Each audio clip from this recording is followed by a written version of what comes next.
कि cos 45 है, तो cos 45 का वैल्यू कितना होता है, 1/√2 होता है। ठीक है, इसको तो रख देंगे। sec 30, अब देखो cos और sec एक दूसरे का ऑपोजिट होता है। ठीक है, रेसिप्रोकल होता है, व्युत्क्रम होता है।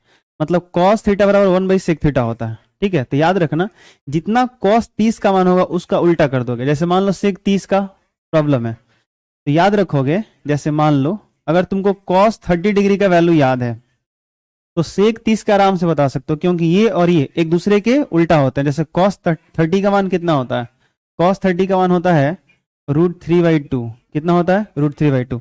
तो कोई पूछे कि sec 30 का कितना होगा, तो इसी को उल्टा कर दो, नीचे वाला ऊपर, ऊपर वाला नीचे, 2 ऊपर चला जाएगा, √3 नीचे आ जाएगा।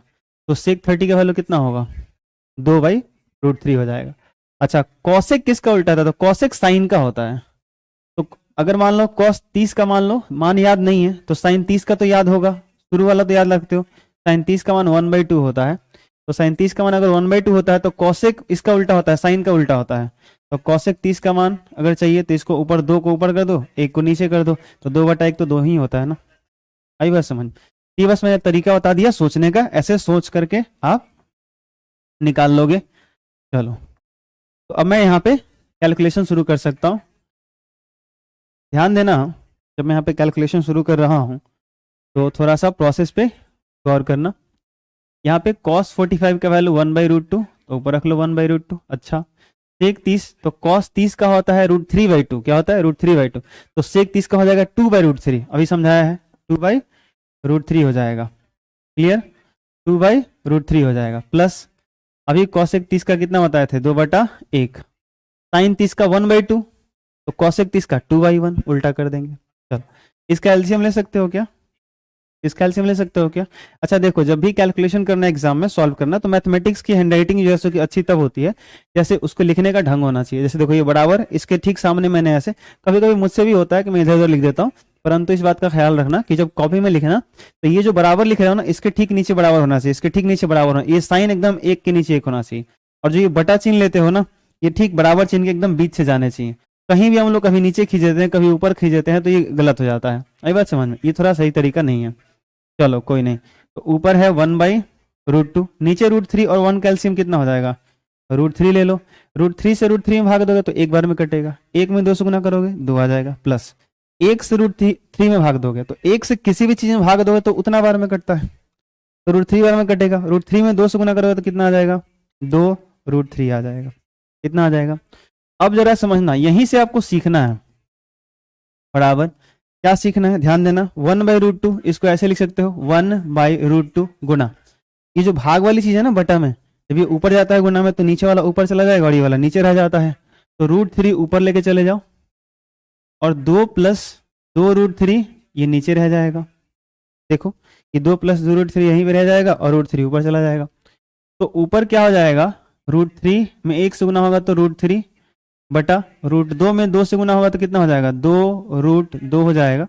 और देखो √2 से 2√3 में होगा तो 2√3 दूना 6। याद रखना ये रूट के अंदर 2 है, ये रूट के अंदर 3 है, तो अंदर वाला जो होता है ना वो अंदर वाले से ही मल्टीप्लाई होता है। तो देखो 2 यहाँ पे बाहर है, लेकिन 3 दूना 6 हो गया। आई बात समझ में, इस बात का ख्याल रखना, ठीक है, बिल्कुल चिंता करने की बात नहीं है। अब देखो आंसर जब भी देखोगे ना तो यहाँ पे आपका आंसर एनसीईआरटी का मैच नहीं करेगा। ठीक है, यहाँ तक तो आपने कैलकुलेशन कर लिया, यहाँ तक आके अक्सर हम लोग रुक जाते हैं। ठीक है, रुकने भी चाहिए, कोई दिक्कत नहीं है, परंतु आंसर आप एनसीईआरटी का मिलाओगे तो इसके बाद आंसर मैच करता नहीं है दरअसल। तो ये कहता है परिमेयकरण कीजिए। क्या कहता है, परिमेयकरण, मतलब हर का परिमेयकरण, जो हर अपरिमेय है उसको परिमेय बना दीजिए। तो परिमेयकरण करने के कुछ रूल्स होते हैं जो 9th क्लास में हमने पढ़ा था, लेकिन यहाँ पे जरा समझ लो, मैं सिंपल तरीका बताता हूँ। जो नीचे आपको दिया रहेगा, जैसे मान लो अगर मैं तुमको सिंपल में एग्जांपल से ही समझाता हूँ, 1/√2 है, तो √2 जो है वो अपरिमेय है, परिमेय संख्या नहीं है। √2 क्या है, अपरिमेय संख्या है, तो इसको परिमेय करना है, तो इसी से मल्टीप्लाई ऊपर कर दो और फिर इसी से मल्टीप्लाई नीचे कर दो। कुछ बेसिक तरीके वो आने चाहिए। √2 में 1 से गुना करोगे तो ये √2 हो जाएगा, और नीचे √2 में √2 से होगा तो क्या हो जाएगा, 2। अब 2 तो परिमेय संख्या होता है तो आ गया ना।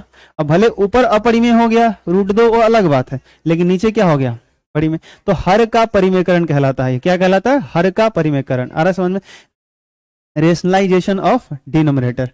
तो इसका जो है सो कि हम लोगों का परिमेयकरण करना होता है नीचे वाले का। तो जब भी ऐसा क्वेश्चन बनाओगे और आंसर लगे कि मैच नहीं कर रहा है तो उस प्रश्न का आप परिमेयकरण करोगे। तो ये तो एक था। कभी कभी क्या होगा कि जैसे मान लो ऐसे आएगा 1/√2 प्लस √3 ऐसा आ जाएगा, तो इसका परिमेयकरण कैसे करोगे? तो अगर दो टर्म में आता है जैसे a प्लस बी के फॉर्म में होगा तो याद रखना क्या करना होगा, इसी से मल्टीप्लाई ऊपर करना है, √2 माइनस √3। देखो यहाँ प्लस रहेगा तो बीच में माइनस ले लेना, अगर यहाँ माइनस रहता तो यहाँ प्लस ले लेते, तो ये हो जाएगा √2 माइनस √3। ऐसा कर लेना है। आई बात समझ में? क्या कर लोगे, जितना ध्यान रखना जितना यहाँ पे रहेगा उतना ही लेना, जैसे √2 √3 है, √2 √3 है, उतना ही लेना है। लेकिन अगर प्लस है तो माइनस लेना है, और अगर यहाँ माइनस रहता पहले तो हमें प्लस ले लेते हैं यहाँ पे। आई बात समझ में? क्यों लेते हैं ऐसा, देखो अगर प्लस यहाँ रहेगा तो माइनस लोगे तो ऊपर जितना लोगे उतना ही नीचे लोगे। देखो एक और बात है कि ऊपर नीचे तुम एक्स्ट्रा किसी भी चीज से गुना कर रहे हो तो सेम चीज होना चाहिए, ताकि ये कट जाए तो फिर से हमारा रिजल्ट वही रहे। आई बात समझ में? तो ये तो दोनों सेम रहना चाहिए। तो सवाल है कि इसके साथ क्या गुना करोगे कि ये परिमेय हो जाएगा। तो यहाँ a प्लस बी है तो a माइनस बी लोगे तब तो a square minus B square आएगा, और स्क्वायर करने से रूट क्या होता है, हट जाता है। आई बात समझ में? स्क्वायर करने से रूट हट जाता है। आई बात समझ? इसलिए ऐसा करते हैं। अगर यहाँ माइनस रहेगा तो प्लस लेंगे, यहाँ प्लस लेंगे तो यहाँ भी प्लस आएगा। तो अगर यहाँ माइनस रहेगा तो a minus B into a plus B हो जाएगा, तो a square minus B square हो जाएगा। आ रही बात समझ में? अब इस बात का एक और ध्यान रखोगे क्या, कि बड़ा वाला हमेशा आगे लिखना, छोटा वाला बाद में, बड़ा वाला पहले। जैसे √3 में √2 में बड़ा कौन है, तो √3 बड़ा था। तो इस √2 प्लस √3 को ऐसे भी तो लिख सकते थे कि √3 अब प्लस √2। आई बात समझ? अगर ऐसा लिखते तो यहां भी चेंज करना पड़ता। ध्यान रखना यहाँ पे √3 माइनस √2 लेना पड़ता, और ये √3 माइनस √2। आई बात समझ? अगर यहाँ माइनस होता तो यहाँ प्लस ले लेते दोनों जगह। अच्छा अगर यहाँ 2√3 होता तो यहाँ भी 2√3 ले लेते, यहाँ भी 2√3 रहता। आई बात समझ में? तो अगर आपको समझ में आ गया है, ये प्रोसेस समझ में आ रहा है परिमेयकरण का, रेशनलाइजेशन का, तो परिमेयकरण का प्रोसेस अगर समझ में आ गया तो आई होप ये कर लोगे आप। चलो मैं करता हूं। तो देखो यहाँ पे 2√2 है प्लस 2√6 है, ठीक है। तो 2 तो कॉमन भी है, यहाँ पे देखो 2 रूट के अंदर नहीं है तो ये बाहर है, ये भी बाहर है, और जैसे कि कॉमन है तो चाहो तो निकाल भी सकते हो, और नहीं चाहो तो नहीं भी निकाल सकते हो। ठीक है, कोई नहीं, जैसे मैंने बताया वैसे ही करो, कोई दिक्कत नहीं है। 2√2 ले लो और 2√6 ले लो, ठीक है। अब बताओ मुझे एक बात, यहाँ बीच में प्लस है तो यहाँ क्या लेंगे, बीच में माइनस। अब जितना ऊपर होना चाहिए उतना ही नीचे, ये तो ये फिक्स है कि जितना यहाँ लो ना उतना ही यहाँ लेना है, ठीक है। तो 2√2 माइनस 2√6 ऐसा कर लोगे, कोई दिक्कत? बोलो बोलो। अच्छा एक चीज और कर लो, हम लोगों ने गलती करी, क्या बताओ? 2√2 और 2√6 में बड़ा कौन था? 2 तो दोनों में था, √6 और √2 में बड़ा कौन है? √6 बड़ा था। तो इसको पहले होना चाहिए था, इसको बाद में होना चाहिए था, तब जाके आंसर मैच करेगा, वरना दिक्कत हो जाएगा। चलो कोई नहीं, निगेटिव आंसर आने लगेगा और कोई दिक्कत नहीं होगा। तो एक बार इसको करो, क्या ऐसे कर लो, √3 बटा, इसको पहले लिख लो। अच्छा बताओ ना, a प्लस बी लिखो, मतलब 2 में 3 जोड़ो या 3 में 2 जोड़ो, आएगा तो 5 ही। तो प्लस वाले चीजों को इधर उधर करोगे तो कोई फर्क नहीं पड़ता, लेकिन बड़ा वाला पहले रखोगे, छोटा वाला बाद में, तो कैलकुलेशन करने पे अगर घटा करके जो रिजल्ट आता है तो वो तुम्हारा पॉजिटिव वैल्यू आता है। ज्यादा में से कम घटाओगे तो पॉजिटिव आएगा, लेकिन कम में ज्यादा घटाओगे तो निगेटिव आ जाएगा। आई बात समझ? ठीक, तो 2√6 पहले रख लो और प्लस 2√2। तो सर 2√2 के पहले प्लस कहां से? अरे भाई यहाँ तो प्लस ही है ना, कोई साइन है तो प्लस ही है ना, और ये प्लस में था, ये पहले आ गया तो यहाँ भी प्लस ही है, ठीक है। अब परिमेयकरण करो, तो 2√6, अब बीच में प्लस है तो माइनस ले लो, 2√2 ले लो बटा, यहाँ पे फिर वही ले लो, 2√6 माइनस 2√2। अब गुना करो, अब गुना आपको ठीक से करना चाहिए, आ रहा समझ में?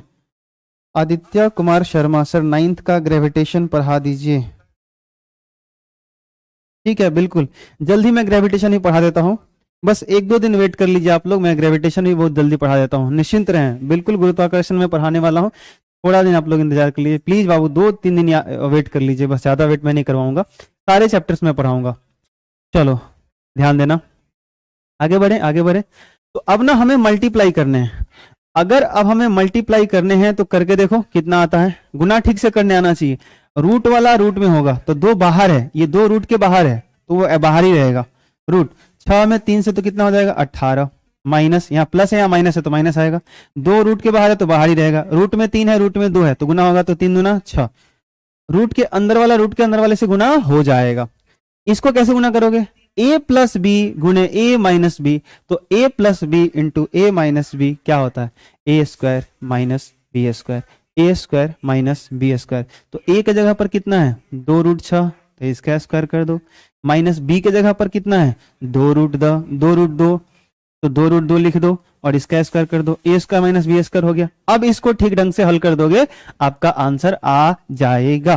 चलो मैं दिखा देता हूं, 2 ध्यान से देखना, 18 है ना, ये जो 18 है इसको आप कैसे लिख सकते हो, 18 को 9 गुने 2, इस रूट के अंदर ही सोचो, 18 को 9 दूना 18, 9 गुने 2 कर सकते हो, सोच के देखो। तो अगर 9 गुने 2 कर सकते हो तो 9 का तो वर्गमूल रूट में से निकल सकता है ना 3, ये बात सोचो आराम से। जैसे देखो ये 18 है तो 18 को ऐसे लिख सकते हो 9 गुने 2, तो 9 का वर्गमूल 3 निकल जाएगा, 2 का नहीं निकलेगा तो रूट में रहेगा, यानी 18 को चाहो तो ऐसे लिख सकते हो 3 रूट 2, 3 रूट 2, ठीक है, ध्यान रखना। तो इस बात को पकड़ना सही से, 2 पहले था और इसमें से 9 गुने 2 लिखोगे तो 9 का वर्गमूल 3 निकलेगा, तो 3 आके 2 में गुना हो जाएगा, जैसे ऐसे हो जाएगा। 18 को ऐसे कर सकते हो 3 रूट 2 कर सकते हो, माइनस 2 रूट 6 बटा, इसको बताओ, ये देखो 2 का स्क्वायर 4 होगा, ध्यान से सुनना, 2 का स्क्वायर 4 होगा और रूट 6 का स्क्वायर तो 6, याद रखो स्क्वायर होगा तो रूट हट जाएगा तो 6 बचेगा। 6 में 2 से गुना करोगे, नहीं 2 का स्क्वायर करके गुना करोगे तो 2 का स्क्वायर 4 और फिर 6 से गुना होगा। अब कहोगे सर 6 का स्क्वायर 36 क्यों नहीं हुआ, अरे भाई 6 तो रूट में था ना, तो जो रूट में रहेगा उसका सिर्फ रूट हटेगा, सिर्फ 6 रहेगा, लेकिन जो 2 बाहर था रूट से उसका स्क्वायर हो जाएगा, तो 2 का स्क्वायर 4 और रूट 6 का स्क्वायर 6 रहेगा, तो 4 छक 24, यहाँ पे आ जाएगा 24 माइनस। अच्छा अब यहाँ बताओ कितना आएगा, 2 का स्क्वायर कितना होगा 4 और रूट 2 का स्क्वायर क्या 4, नहीं रूट 2 का तो सिर्फ 2 निकलेगा, तो 2 निकलेगा और 2 का स्क्वायर 4, 4 दूना 8 आ जाएगा, बोलो आएगा कि नहीं आएगा, आ जाएगा। चलो तो ये कितना हो गया 3 दूना 6 रूट 2 माइनस 2 रूट 6 बटा 24 में से 8 घटाओ 16 आएगा, 24 में से 8 घटाओ 16 आएगा। चलो अब क्या देख लेना अंत तक कि क्या कुछ कॉमन निकल के काटकुट हो सकता है, काटा जा सकता है, किसी को मारा जा सकता है, ये चेक कर लेना है। आई बात समझ में, तो अगर वो पॉसिबल है तो कर दो, कोई दिक्कत नहीं है। तो हमें दिख रहा है कि काटना पॉसिबल है, कैसे पॉसिबल है, देखो यहाँ पे 2 रूट के बाहर है, यहाँ पे 6 है तो 6 में 3 गुने 2 होगा ना, है कि नहीं, और 16 है तो क्या होगा 2 8 16, तो यहाँ भी 2 है, इसमें भी 2 है, इसमें भी 2 है, तो ऊपर 2 कॉमन निकाल लो, सोच के देखो 2 अगर कॉमन निकालोगे तो कितना बचेगा, ब्रैकेट में यहाँ पे 3 रूट 2, मैं साइड में कहीं कर दूं, साइड में कहाँ कर दूं, इधर मैं मिटा देता हूँ, इधर मिटा दूं, यहीं पे कर दूं, मैं यहीं पे करता हूँ, 1 मिनट जस्ट वेट कर लो। क्या कर लो, ऐसे देखो, ये अगर 2 कॉमन लोगे तो 2 3 6, तो 3 रूट 2 यहाँ बचेगा, माइनस 2 जब निकाल रहे हो तो यहाँ रूट 6 बचेगा सिर्फ, बटा कितना था 16, ध्यान से देखना 2 बाहर निकाले हैं, यहाँ से निकाले हैं और यहाँ से निकाले हैं, फिर से गुना कर लो, 2 3 6 आ जाएगा, रूट 2 है अपने जगह पे और 2 रूट 6 फिर से आ जाएगा। अच्छा निकाले क्यों है, ताकि काट सके, 2 8 16, तो कितना आ जाएगा 3 रूट 2 माइनस रूट 6 बराबर बटा 8, सॉरी 3 रूट 2 माइनस रूट 6 बटा 8, ये आ जाएगा, ये हमारा आंसर हो जाएगा। आंसर कितना हो गया, आंसर इसका आंसर कितना हो गया इस क्वेश्चन का, मैं इस ब्रैकेट यहाँ पे लिख देता हूं, आंसर हो गया 3 रूट 2 माइनस रूट 6 बटा 8। अब इसको इतना ही छोड़ देंगे, यही हमारा इस क्वेश्चन का आंसर हो गया। क्यों छोड़ देंगे, अब जो हर आया देखो ये तो 8 है ना, अब हर अगर परिमेय संख्या आ गया तो छोड़ देना, हर का परिमेयकरण करना था कर दिया हमने,